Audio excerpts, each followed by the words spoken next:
I'd like to invite Bev, Eric's sister, to come onto the bima and share some of her thoughts.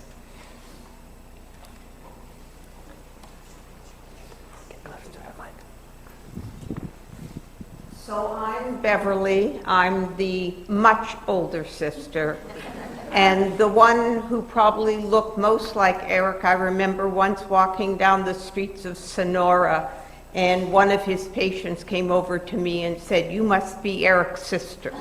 You look like a little version of him." Do not grieve for the ending. Be grateful for the journey and the memories. My baby brother has always been independent and adventurous. The morning he was born, I went into my parents' bedroom and asked my dad where Mom was. He had no clue. Then the phone rang. It was the hospital. My mom hadn't wanted to disturb my father, had gone into labor, called a taxi, and the hospital wanted to inform us, Paul and I, that we had a new baby brother, a welcome addition. Eric was a force of nature, always moving, always curious. He excelled in sports, played goalie, including for the University of Toronto varsity team. His high school won the Ontario Football Championship, and he even played 1 year of varsity football, bulked up to 185 pounds, drinking raw eggs and protein drinks, and bringing his very large friends over to eat. He loved skiing, biking, hiking, climbing. He had just finished biking around Lake Tahoe. He kept the dogs in good shape, walking, playing, and loving them always. Eric was also creative. He painted, as a matter of fact, in the house. He just finished 3 paintings, one for Nancy, one for Josh, and one for Sarah. They are very, very special. At university, he was accepted to pre-meds, to the Ontario College of Art, and to architecture. He was a Renaissance kind of guy. My girlfriend Donna, who took sculpting with him, remembers how impressed his teachers were and that maybe he should become an artist. And I remember when he was only 4 and he was drawing and I suggested some addition, he turned to me and he said, "Why should I listen to you? I draw better than you." And he was right.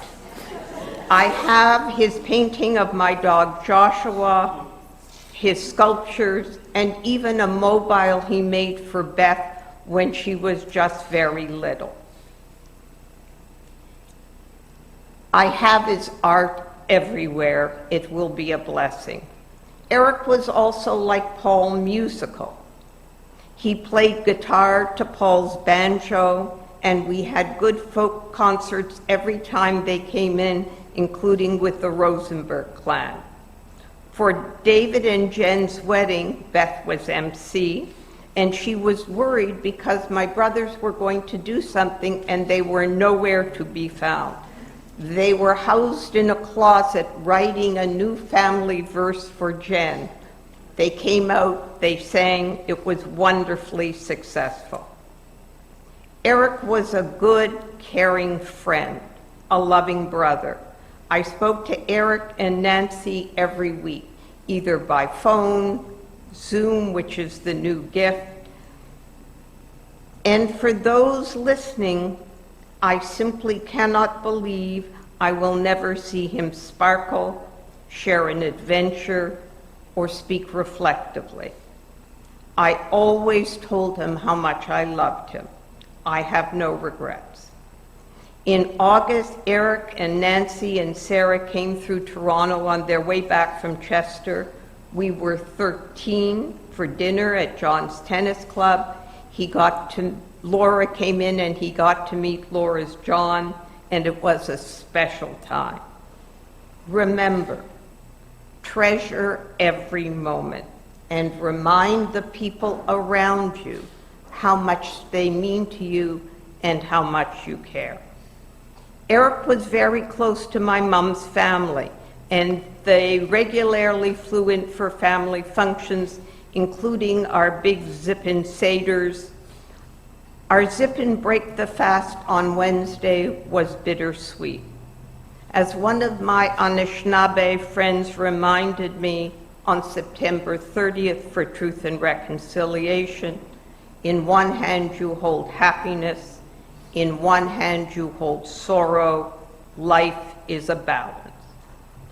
Eric adored Nancy and his kids, so proud of them, and how they have grown self-sufficient and caring adults.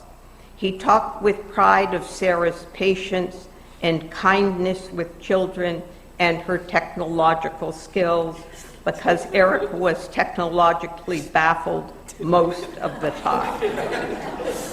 I remember Josh and Eric playing desktop hockey at a game at Paul's when Josh was very little. Eric was highly competitive about everything. And so he was happy when he won. Josh was like 4. Paul said, as the caring brother, he should let Josh win because he was the dad. And Eric said, soon enough, Josh would always win. And he was taking pride in winning when he could. Eric took enormous pride and awe in Josh's ability to fix anything and build what was needed during the renovation. In Eric's mind, there was nothing that Nancy didn't know or couldn't do. That was his standard response. Ask Nancy, she knows everything. Nancy kept Eric organized and indulged. He adored her.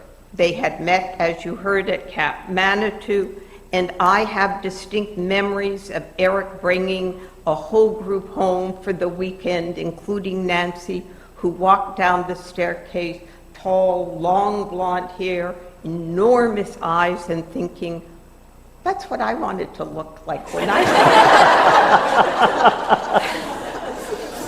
was. They, thankfully to Jack, they reconnected in Halifax. She was the love of his life. I want to thank the rabbi for taking the time to listen last Saturday to Nancy, Josh, Sarah, and I. It demonstrates caring and commitment. I want to thank those here and those at home in Canada, the United States, and abroad. It brings us strength. I was supposed to fly to California Wednesday. Eric had taken a day off work. We were going to eat, explore, and laugh. Life has many ironies. I cannot believe I will never see him or hug him again. Good night, sweet prince, and flights of angels sing thee to thy rest.